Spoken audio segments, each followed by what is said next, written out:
کہ ان حالات کے اندر جن میں آج ساری دنیا دبی ہوئی ہے، الحمدللہ امریکہ میں نیو یارک کا یہ مدرسہ جو اپنی الگ ایک شناخت رکھتا ہے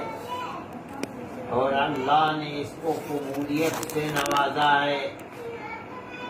اس مدرسے کے اندر تعلیم کا سلسلہ شروع ہے۔ اور آج بخاری شریف جو علم حدیث کی بے مثال اور بنیادی کتاب ہے، وہ آج شروع ہو رہی ہے اور آج اس کا پہلا سبق ہے۔ میں یہ سمجھتا ہوں کہ اپنی بیماری کی اور علم کے اعتبار سے تحید دستی یہ چاہتی تھی کہ خود وہ استاد محترم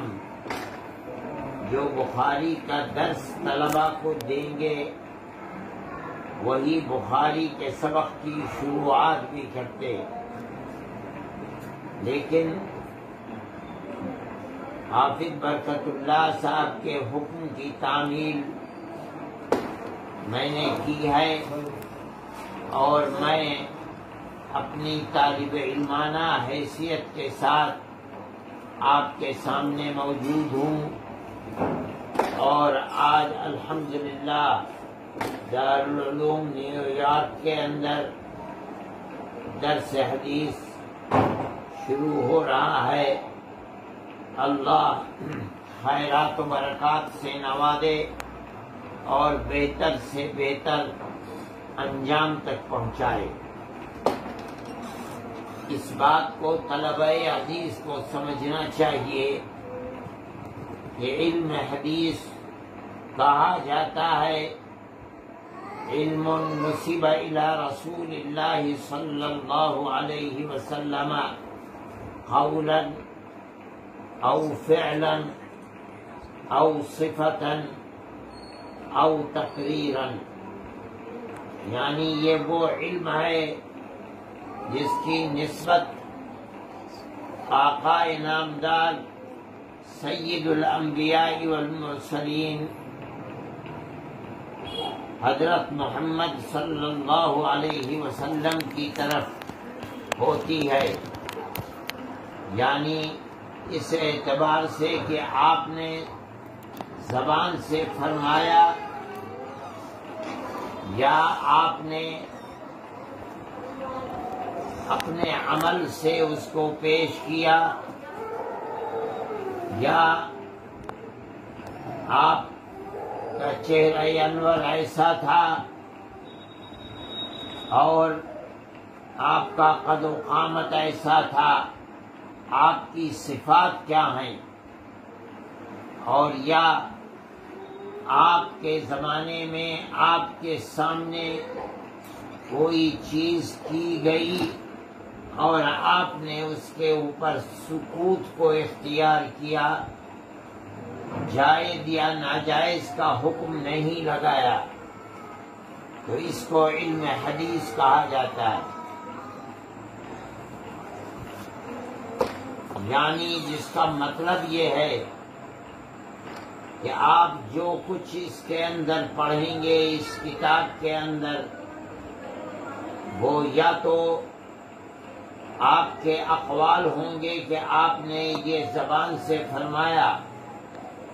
یا آپ کے افعال ہوں گے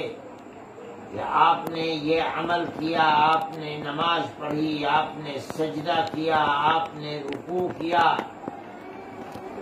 آپ نے تہجد پڑھے، آپ نے جہاد فی سبیل اللہ کیا، کس طرح کیا، نماز کیسے پڑھی، روزہ کیسے رکھا، یا آپ کی صفات ہوں گی کہ آپ اس طرح چلتے تھے، اس طرح نوش فرماتے تھے، کھاتے تھے، اس طرح پیتے تھے، یا آپ کے سامنے عمل کیا گیا، آپ نے دیکھا اور سکوت اختیار کیا، یہ بھی دلیل ہے اس چیز کی کہ یہ عمل اسلام کے اندر جائز ہے، یہ حجت شرعی ہے۔ انہی چیزوں کا ذکر اس کتاب کے اندر ہوگا۔ علم حدیث کی بہت سی کتابیں ہیں، آپ بھی اس کتاب کے ساتھ امام مسلم کی جمع کی ہوئی کتاب کو پڑھیں گے، ابو داؤد، امام ترمذی، امام نسائی، اور اسی طریقے پر موطا امام مالک، موطا امام محمد رحمہم اللہ، ان کتابوں کو آپ پڑھیں گے۔ لیکن امام بخاری کی یہ کتاب ان تمام کتابوں میں امتیاز کی صفت رکھتی ہے، اس لیے اس کتاب کو اصح الکتب بعد کتاب اللہ کہا گیا ہے۔ اللہ کی کتاب کے بعد یہ کتاب سب سے صحیح ترین کتاب ہے۔ جو روایات اس کے اندر آئی ہیں وہ جو اپنا درجہ رکھتی ہیں، عام طریقے پر دوسری کتابوں کے اندر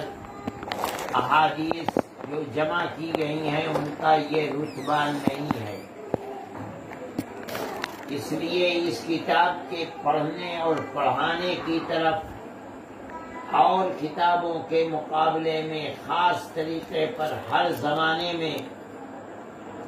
توجہ زیادہ دی گئی ہے۔ صاحب کتاب نے اب آپ جب اس کتاب کو شروع کریں گے تو آپ کو محسوس ہوگا کہ سب سے پہلے جس روایت کو، جس چیز کو لا کر رکھا ہے وہ وحی سے متعلق چیز ہے۔ انا اوحینا الیک کما اوحینا الی نوح والنبیین من بعدہ۔ امام بخاری رحمۃ اللہ علیہ آپ حضرات کی توجہ اس طرف مبذول کرنا چاہتے ہیں کہ اس کتاب کے اندر جو کچھ آپ اللہ کے نبی ارشاد فرماتے ہیں وہ ما ينطق عن الهوى ان هو الا وحی یوحی ہے، یعنی یہ سب وحی ہے۔ جس طرح سے وحی انبیاء سابقین کے اوپر اترتی رہی ہے جو اس آیت سے ثابت ہے، اسی طریقے پر وحی نبی کریم علیہ